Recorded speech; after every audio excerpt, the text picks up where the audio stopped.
Muharram, Safar, Rabiul Awal, Rabiul Akhir, Jamadil Awal, Jamadil Akhir, Rajab, Sya'ban, Ramadan, Syawal, Zulqa'dah, Zulhijjah. Dari kecil kita telah didedahkan dengan lagu-lagu hafalan sebegini, bukan? Hai, Assalamualaikum. Nama diberi Muhammad Razi Akil bin Muhammad Azmi. Saya dari kelas 5 Optimis, SK Section 6 Shah Alam. Pada hari ini, saya ingin berkongsi mengenai buku 355 koleksi cerita daripada Al-Quran mengikut kalender Islam. Ya, itu sebabnya saya menyanyikan lagu hafalan bulan-bulan Islam tadi. Ini kerana kisah-kisah di dalam buku ini dikategorikan mengikut bulan-bulan Islam. Menarik, bukan? Buku ini dikarang oleh Nur Azlin Jaafar, Nurul Azila Arifin dan telah diterbitkan oleh penerbitan Ad-Din. Buku ini dicetak pada 2021 dan mengandungi 383 halaman. Saya memilih buku ini kerana bahasa dan cara penulisannya yang tersusun dan mudah difahami. Kualiti kertas yang tebal dan licin menjadikan buku ini susah terkoyak dan boleh dijaga dan disimpan lama. Tambahan pula, helaian cerita dalam buku ini pula ada ilustrasi dan berwarna-warni menjadikannya lebih menarik untuk dibaca. Kenapa 355? Sebab konsepnya buku ini dibaca setiap hari satu cerita. Jadi, genap setahun ikut bulan kalender Islam. Akan habislah dibaca buku ini. Jangan kata saya, ibu ayah saya juga tumpang baca sekali. Kisah-kisah dari Al-Quran kan semestinya banyak pengajaran. Di sini saya akan kongsikan sebuah cerita daripada 355 cerita di dalam buku ini.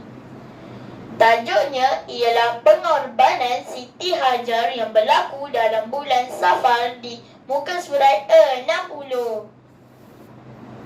Siti Hajar mendapati bekal air kehabisan.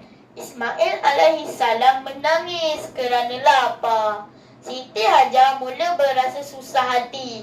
Di kawasan itu terdapat 2 buah bukit, Bukit Safar dan Bukit Marwah. Siti Hajar mencari air untuk minuman anaknya. Ismail alaihissalam ketika berlari ke sana kemari, dia terlihat satu cahaya kebiru-biruan dan kekuning-kuningan seperti sebuah tasik tidak jauh dari tempatnya berdiri.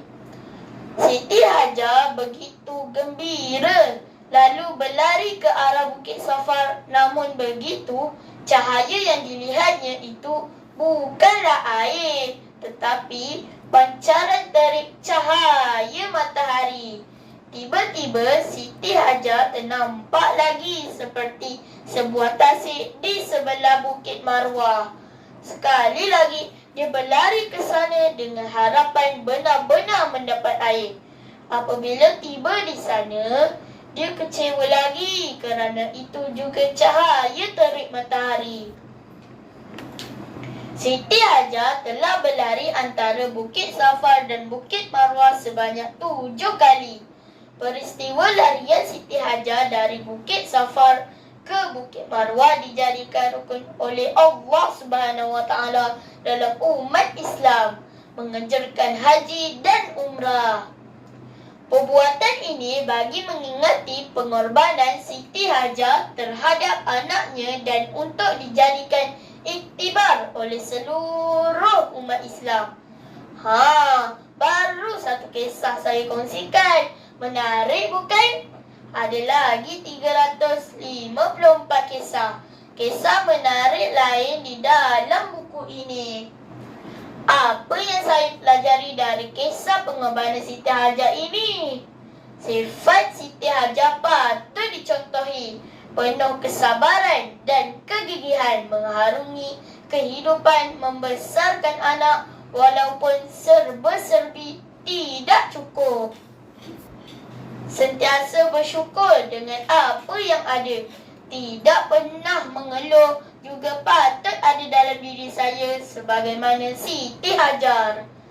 Kasih sayang sesama sendiri juga amat penting dalam membina kehidupan. Saya sendiri terkesan dengan kisah yang terdapat dalam buku ini. Sebagai seorang anak, pelajar, pengawas, pusat semula sekolah, saya perlulah sentiasa bersabar dan bersungguh-sungguh dalam apa jua yang saya lakukan untuk berjaya satu hari nanti. Semoga dengan kisah pengorbanan Siti Hajar di dalam 355 koleksi cerita daripada Al-Quran mengikut kalender Islam ini dapat dijadikan semua lebih semangat dan berjaya mengharungi kehidupan ini dengan lebih baik. Saya akhiri dengan serangkap pantun. Pergi ke pekan membeli jamu, beli bersama herba dan halia. Buku bagaikan lautan ilmu, amalkanlah membaca amalan mulia. Sekian, terima kasih.